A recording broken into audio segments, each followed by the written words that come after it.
நான் கேக்குறதே வந்து ஒரு 5 நிமிஷம் ஆபீஸ் போயிட்டு வந்ததுக்கு அப்புறம் ஆபீஸ் முடிஞ்சு ஈவினிங் வீட்டுக்கு வந்து இது ஒன்ன கத்து வச்சுக்கிட்டு ஓயாம மிஸ்டர் வண்டு கோர்ட்ல இப்படி எல்லாம் அடிக்கடி கத்தப்படாது கடுப்பேத்துறார் மயிலார் பொருட்கள் வரைக்கும் ஏங்க ஏங்க ஏங்க ஏங்கன்னு சொல்லி மனுஷன் தூங்கும் போதெல்லாம் கல்யாணம் முடிச்சு கஷ்டமா இருக்கா கவலை விடுங்க.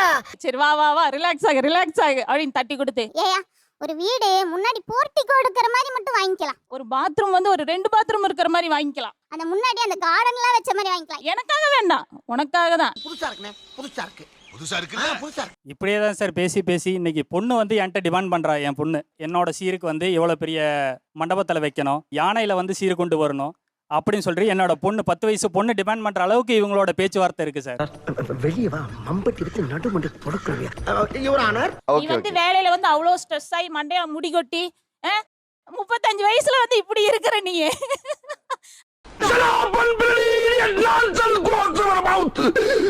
நீ வீட்டுக்கு வந்தீங்கன்னா ஜாலியா ஒரு ரிலாக்ஸா வந்து அந்த கார்டன்ல டேபிள் போட்டு நான் உனக்கு டீ இஞ்சி போட்டெல்லாம் வச்சு தரேன்.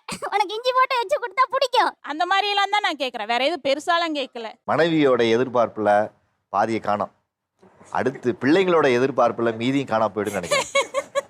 அப்படிதான் சார் போயிட்டு இருக்கு சார் லைஃப்.